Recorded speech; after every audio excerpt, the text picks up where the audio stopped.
Good morning my dear family members, ಎಲ್ಲರೂ ಹೇಗಿದ್ದೀರಾ? Super ಆಗಿದ್ದೀರಾ ಅನ್ಕೊಂಡಿದ್ದೀನಿ. ನಾನು ಸೂಪರ್ ಆಗಿದ್ದೀನಿ. ನನ್ನ ಹೆಸರು ಜಯ್. ಇವತ್ತಿನ ಬ್ಲಾಗ್ ನಾನು ಸ್ಟಾರ್ಟ್ ಮಾಡ್ತಾ ಇದ್ದೀನಿ. ಸೊ ಗಾಯ್ಸ್, ಎಲ್ಲರೂ ನನ್ನ ವಿಡಿಯೋ ಎಂಜಾಯ್ ಮಾಡ್ಕೊಂಡು ಬಂದಿದ್ದೀರಾ ಅನ್ಕೊಂಡಿದ್ದೀನಿ. ಸೊ ಗಾಯ್ಸ್, ಒಂದಲ್ಲ ಒಂದು ಸತಿ ಡೆಫಿನೆಟ್ಟಾಗಿ ಒಂದು ಸತಿ ವಿಸಿಟ್ ಮಾಡುವಂಥ ಜಾಗನೇ ನನ್ನೇ ತೋರಿಸಿರೋದು. ಸೊ ಎಲ್ಲರೂ ಎಂಜಾಯ್ ಮಾಡ್ಕೊಂಡಿದ್ದೀರಾ ಅಂದ್ಕೊಂಡಿದ್ದೀನಿ. ಆದಷ್ಟು ಬೇಗ ನಾನು ಡಿಸ್ಕ್ರಿಪ್ಷನಲ್ಲಿ ಲೊಕೇಶನ್ನ ಮಾರ್ಕ್ ಮಾಡಿದ್ದೀನಿ, ನೋಡ್ಕೊಂಬನ್ನಿ. ಸೊ ಗಾಯ್ಸ್, ಇವತ್ತಿನ ಜರ್ನಿ ಆಲ್ರೆಡಿ ಎಲ್ಲಿಗೆ ಅಂತ ನೀವೆಲ್ಲರೂ ನೋಡಿರ್ತೀರಾ. ಸೊ ಗೋಕರ್ಣಕ್ಕಾಗಿರ್ತೀವಿ ಇವತ್ತು ಜರ್ನಿ.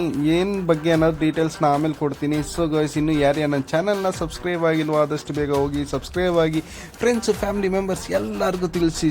ಸೊ ಅದೇ ಥರ ನನಗೆ ಹೆಚ್ಚಿಗೆ ಸಪೋರ್ಟ್ ಮಾಡಿ, ಅದೇ ಥರ ಕರ್ನಾಟಕ ಸಂಗಮ ಸೀರೀಸ್ನು ಲೈಕ್ ಮಾಡಿ, ಶೇರ್ ಮಾಡಿ, ಫ್ಯಾಮಿಲಿ ಮೆಂಬರ್ಸ್ ಎಲ್ಲರಿಗೂ ತಿಳಿಸಿ. ಅದರಲ್ಲಿ ಏನಾದರೂ ಅಡಿಷ್ನಲ್ ಆಗಿ ಆ್ಯಡ್ ಆನ್ ಇತ್ತು ಅಂದರೆ ನನಗೆ ಕಮೆಂಟ್ ಮೂಲಕ ಹೇಳಿ, ಇಲ್ಲಾಂದರೆ ನಾನು ಡಿಸ್ಕ್ರಿಪ್ಷನಲ್ಲಿ ಮೇಲ್ ಐ ಡಿ ಕೊಟ್ಟಿರ್ತೀನಿ, ಮೇಲ್ ಐ ಡಿಯಲ್ಲಿ ಪಿಂಕ್ ಆದರೂ ಮಾಡಿ, ಓಕೆನಾ? ಸೊ ಗೈಸ್, ಇವತ್ತಿನ ಜರ್ನಿ ಬಂದು ನಾನು ಆಲ್ರೆಡಿ ಅರ್ಲಗೂಡು ಅನ್ನೋ ಕಡೆ ಇದ್ನಲ್ಲ, ಅರ್ಲಗೂಡಿಂದ ನಾನು ಇವತ್ತು ಗೋಕರ್ಣಕ್ಕೆ ಹೋಗ್ತಾಯಿದ್ದೀನಿ. ಗೋಕರ್ಣಕ್ಕೆ ಯಾಕೆ ಹೋಗ್ತಾಯಿದ್ದೀನಿ ಅಂದರೆ, ಗೋಕರ್ಣದಲ್ಲಿ ಅಟ್ಲೀಸ್ಟ್ ಮಹಾಬಲೇಶ್ವರ ಟೆಂಪಲ್ ಮತ್ತು ಅಕ್ಕಪಕ್ಕದ ದೇವಸ್ಥಾನಗಳನ್ನ ಕವರ್ ಮಾಡೋಣ ಅಂತ. ಸೊ ಇವತ್ತಿನ ಹಿಸ್ಟೋರಿಕಲ್ ಸ್ಟೋರಿಯಲ್ಲಿ ಮಹಾಬಲೇಶ್ವರನ ಹಿಸ್ಟೋರಿಕಲ್ ಸ್ಟೋರಿ ಆಗಿರುತ್ತೆ. ಬನ್ನಿ ಗಾಯ್ಸ್, ನೋಡ್ಕೊಂಬನ್ನಿ. ಏನಾದರೂ ತಿದ್ದುಪಡಿ ಇದ್ದರೆ ನನ್ನ ಲಾಸ್ಟ್ ಕಮೆಂಟ್ ಮೂಲಕ ಕಮೆಂಟ್ ಸೆಕ್ಷನಲ್ಲಿ ಹೇಳಿ. ಬನ್ನಿ, ಒಂದು ಜರ್ನಿ, ಅರ್ಲಗೂಡು ಇಂದ ಗೋಕರ್ಣವರೆಗೂ ಒಂದು ಜರ್ನಿ.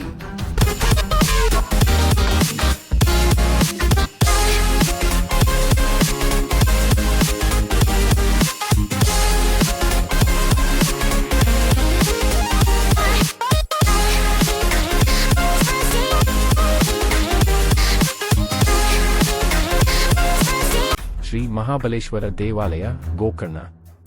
ಸ್ಥಳ ಗೋಕರ್ಣ, ಉತ್ತರ ಕನ್ನಡ ಜಿಲ್ಲೆ, ಕರ್ನಾಟಕ. ದೇವತೆ ಮಹಾಬಲೇಶ್ವರ, ಶಿವನ ರೂಪ. ದೇವಾಲಯದ ಕಥೆ. ಗೋಕರ್ಣದ ಶ್ರೀ ಮಹಾಬಲೇಶ್ವರ ದೇವಾಲಯವು ಶಿವಭಕ್ತರಿಗೆ ಅತ್ಯಂತ ಪವಿತ್ರ ಸ್ಥಳ.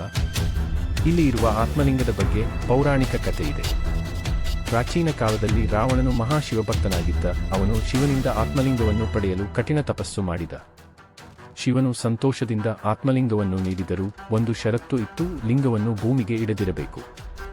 ಒಂದು ಸಲ ಭೂಮಿಗೆ ಇಡಿದರೆ ಅದು ಅಲ್ಲಿ ಚುಚ್ಚಿ ಹೋಗುತ್ತದೆ ಮತ್ತು ಅದನ್ನು ಕದಿಯಲು ಆಗುವುದಿಲ್ಲ. ರಾವಣನು ಆತ್ಮಲಿಂಗವನ್ನು ತೆಗೆದುಕೊಂಡು ತನ್ನ ಲಂಕೆಗೆ ಹೊರಟ.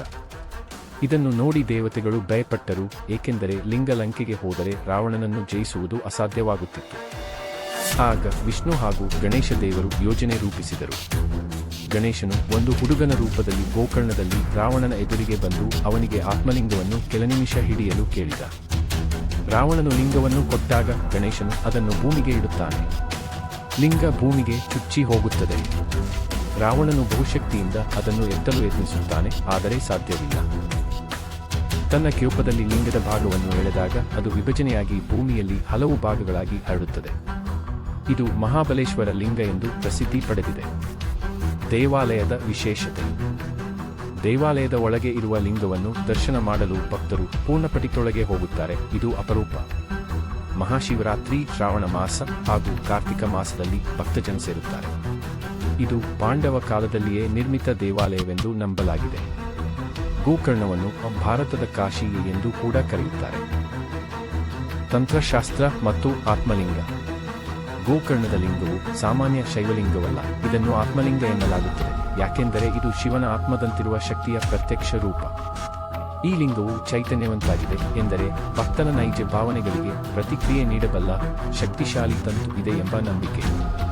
ಈ ಲಿಂಗವು ದಕ್ಷಿಣಾಭಿಮುಖವಾಗಿ ಸ್ಥಾಪಿತವಾಗಿದೆ. ಇದು ವಿಶೇಷ, ಏಕೆಂದರೆ ಹೆಚ್ಚಿನ ಶಿವಲಿಂಗಗಳು ಪೂರ್ವಾಭಿಮುಖವಾಗಿರುತ್ತವೆ. ತಂತ್ರಮಾರ್ಗದಲ್ಲಿ ಇದು ಅತಿ ದುರ್ಲಭ ಶಕ್ತಿಪೀಠವೆಂದು ಪರಿಗಣಿಸಲಾಗಿದೆ.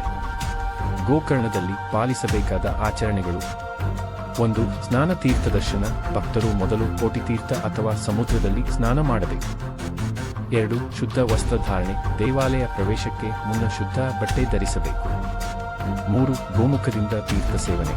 ದೇವಾಲಯದ ಒಳಗೆ ಗೋಮುಖ ಎಂಬ ಶಿಲಾದ್ವಾರದಿಂದ ಹೊರಹೊಮ್ಮುವ ಗಂಗಾ ತೀರ್ಥವಿದೆ.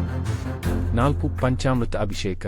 ಲಿಂಗದ ಮೇಲೆ ಕ್ಷೀರ, ದಧಿ, ಜೇನು ನೈವೇದ್ಯ ಮತ್ತು ತೀರ್ಥದಿಂದ ಅಭಿಷೇಕ ಮಾಡುವ ಸಂಪ್ರದಾಯ. 5. ಭಸ್ಮಧಾರಣ. ಶಿವಭಕ್ತರು ಇಲ್ಲಿ ಭಸ್ಮವನ್ನು ಧರಿಸಿ ಶಿವನ ರೇಖೆಗಳಲ್ಲಿ ಇತರ ಭಕ್ತರನ್ನು ಭಕ್ತಿಭಾವದಿಂದ ಮುಟ್ಟುತ್ತಾರೆ. ಸ್ಥಳೀಯ ನಂಬಿಕೆ ಮತ್ತು ಅಪರೂಪದ ಸಂಪ್ರದಾಯಗಳು. ಇಲ್ಲಿಯ ಭಕ್ತರು ಮಹಾಶಿವರಾತ್ರಿಗೆ ಪೂರ್ವಭಾಗದಲ್ಲಿ ನಿಂದ ಪಾದಯಾತ್ರೆ ಮಾಡುತ್ತಾರೆ. ಕೆಲವು ಭಕ್ತರು ಉಪವಾಸದೊಂದಿಗೆ ಪಂಚಾಕ್ಷರಿ ಜಪ ಓಂ ನಮಃ ಶಿವಾಯ ಮಾಡಿ ದೇವಾಲಯ ಪ್ರವೇಶಿಸುತ್ತಾರೆ. ಗೋಕರ್ಣದ ಮಹಾಬಲೇಶ್ವರ ಲಿಂಗವನ್ನು ಸ್ಪರ್ಶಿಸಲು ಅವಕಾಶ ದೊರಕುವ ಪ್ರಾಚೀನ ಮಂದಿರಗಳಲ್ಲಿ ಒಂದಾಗಿದೆ. ಇವತ್ತು ಭಾರತದಲ್ಲಿಯೂ ಇದೊಂದು ಅಪರೂಪ. ಗೋಕರ್ಣ ಯಾತ್ರೆಗೆ ಮಾರ್ಗದರ್ಶನ. ಬಸ್ ರೈಲು, ಬೆಂಗಳೂರು, ಮಂಗಳೂರು, ಹುಬ್ಬಳ್ಳಿ, ಕಾರವಾರದಿಂದ ನೇರ ಬಸ್ ಮತ್ತು ರೈಲು ವ್ಯವಸ್ಥೆ.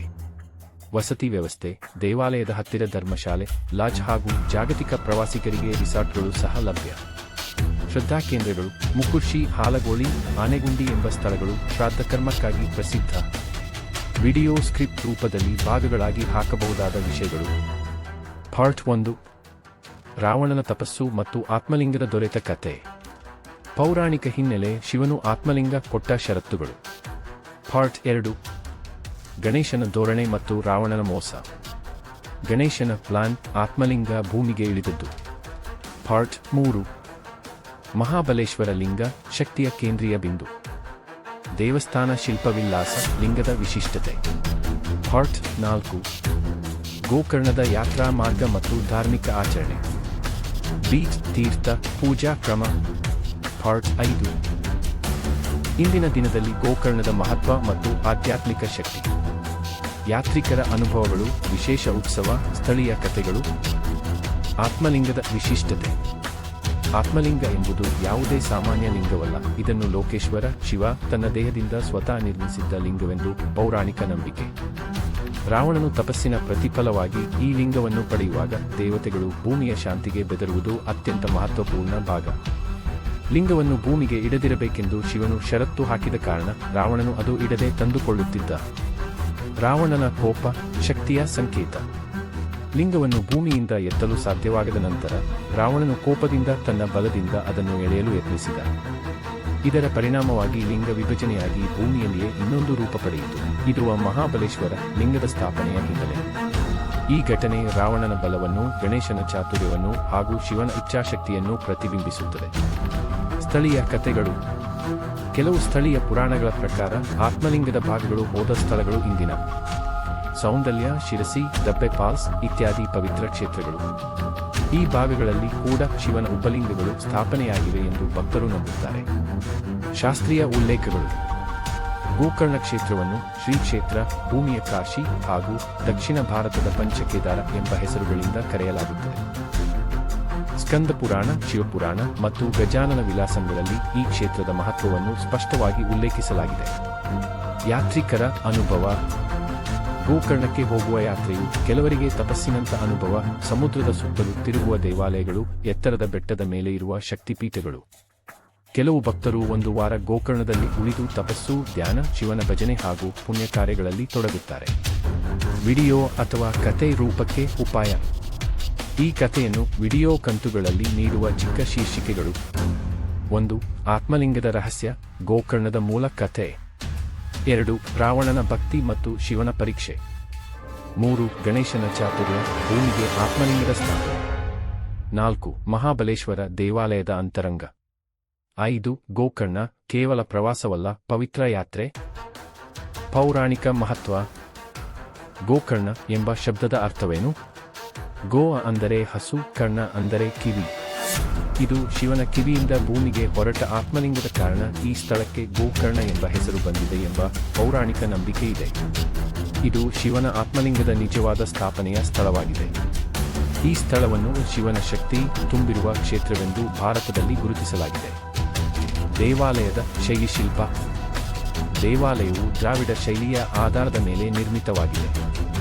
ದೇವಾಲಯದ ಒಳಭಾಗದಲ್ಲಿ ಆತ್ಮಲಿಂಗ ಭೂಮಿಯಲ್ಲಿ ಅರ್ಧಚುಚ್ಚಿದ ಸ್ಥಿತಿಯಲ್ಲಿ ಇದೆ. ಭಕ್ತರು ನೇರವಾಗಿ ಲಿಂಗವನ್ನು ಸ್ಪರ್ಶಿಸಿ ಪೂಜೆ ಮಾಡಬಹುದು. ಇದು ಬಹಳ ಅಪರೂಪ. ದೇವಾಲಯದ ಗೋಪುರ ಮತ್ತು ಮೆಟ್ಟಿಲುಗಳು ಪುತ್ಥಳಿಗಳು, ಶಾಸನಗಳು ಹಾಗೂ ಪುರಾತನ ಶಿಲ್ಪಕಲೆಯಿಂದ ಶೋಭಿಸುತ್ತವೆ. ಗೋಕರ್ಣದ ಧಾರ್ಮಿಕ ಪ್ರವಾಸ. ಗೋಕರ್ಣದಲ್ಲಿರುವ ಇತರ ಪ್ರಮುಖ ಸ್ಥಳಗಳು. 1. ಓಂ ಬೀಚ್. ಓಂ ಆಕಾರದ ಬೀಚ್ ಶಾಂತತೆಗಾಗಿ ಪ್ರಸಿದ್ಧ. 2. Kudle beach, half moon beach, paradise beach, ಪವಿತ್ರ ನದಿಗಳೊಂದಿಗೆ ಜೋಡಣೆ. 3. ಮಹಾಗಣಪತಿ ದೇವಾಲಯ, ಆತ್ಮಲಿಂಗವನ್ನು ಭೂಮಿಗೆ ಇಟ್ಟ ಗಣೇಶನಿಗೆ ಅರ್ಪಿತ. 4. ಭದ್ರಕಾಳಿ ದೇವಾಲಯ, ಶಕ್ತಿಯ ರೂಪದೇವತೆ. 5. ಒಣಳ್ಳಿ ಬೀಚ್, ಸಮುದ್ರ ತೀರದಲ್ಲಿಯ ಧ್ಯಾನ ಮತ್ತು ಶಾಂತಿಯ ಸ್ಥಳ. ಇತಿಹಾಸ. ಈ ದೇವಸ್ಥಾನ ಸುಮಾರು 1,500 ವರ್ಷಗಳ ಇತಿಹಾಸ ಹೊಂದಿದೆ. ಹಲವಾರು ರಾಜವಂಶಗಳು ಇದರ ಜೀರ್ಣೋದ್ಧಾರವನ್ನು ನಡೆಸಿವೆ, ವಿಶೇಷವಾಗಿ ಕದಂಬರು, ವಿಜಯನಗರ ಸಾಮ್ರಾಜ್ಯ ಮತ್ತು ಹಳೆ ಮೈಸೂರಿನ ಅರಸರು. ಪ್ರಮುಖ ಉತ್ಸವಗಳು: 1. ಮಹಾಶಿವರಾತ್ರಿ. ಸಾವಿರಾರು ಭಕ್ತರು ಒಂದೇ ಸಮಯದಲ್ಲಿ ಪಂಚಾಮೃತ ಅಭಿಷೇಕ, ಲಿಂಗ ದರ್ಶನ, ನಾಮಸ್ಮರಣೆ ಮಾಡುತ್ತಾರೆ. 2. ಕಾರ್ತಿಕ ಮಾಸ. ದೀಪೋತ್ಸವ, ಪ್ರಸಾದ ವಿತರಣಾ ಕಾರ್ಯಕ್ರಮಗಳು. 3. ರಥೋತ್ಸವ, ದೇವರನ್ನು ರಥದಲ್ಲಿ ಕೊಂಡೊಯ್ಯುವ ಉತ್ಸವ. ಭಕ್ತರಿಗೆ ಉಪದೇಶ. ಇಲ್ಲಿಗೆ ಬಂದಾಗ ಮನಸ್ಸಿನಲ್ಲಿ ಶುದ್ಧತೆ ಮತ್ತು ಭಕ್ತಿಯೊಂದಿಗೆ ಪ್ರವೇಶಿಸಬೇಕು. ಲಿಂಗದ ದರ್ಶನ ಮಾಡಲು ಕೆಲವೊಮ್ಮೆ ನಡಿಗೆ ದೂರ ನಡೆಯಬೇಕಾಗುತ್ತದೆ, ಆದ್ದರಿಂದ ಸಾದಾ ಬಟ್ಟೆ ಧರಿಸಬೇಕು. ಈ ಕ್ಷೇತ್ರಕ್ಕೆ ಭೇಟಿ ನೀಡಿದ ನಂತರ ನದಿಯಲ್ಲಿ ನನ್ನ ವಿಡಿಯೋ ನಿಮಗೆ ತುಂಬಾ ಇಷ್ಟ ಆಯಿತು ಅಂತ ನಾನು ಭಾವಿಸುತ್ತೇನೆ. ನನ್ನ ವಿಡಿಯೋಗೆ ಒಬ್ಬ ಸಬ್ಸ್ಕ್ರೈಬರ್ ಅನ್ನು ನೀಡಿ ಮತ್ತು ಈ ರೀತಿಯ ಹೆಚ್ಚಿನ ವಿಡಿಯೋಗಳಿಗಾಗಿ ನನ್ನನ್ನು ಬೆಂಬಲಿಸಿ. ನನ್ನ ಚಾನೆಲ್ ಹೆಸರು ಲೈಫ್ ಮೇಕ್ ಚೇಂಜರ್ ಮತ್ತು ನನ್ನ ಹೆಸರು ಜೈ. ನನ್ನ ವಿಡಿಯೋ ನೋಡಿದ್ದಕ್ಕಾಗಿ ಅಥವಾ ನನ್ನ ಕುಟುಂಬಕ್ಕೆ ಬಂದಿದ್ದಕ್ಕಾಗಿ ಧನ್ಯವಾದಗಳು.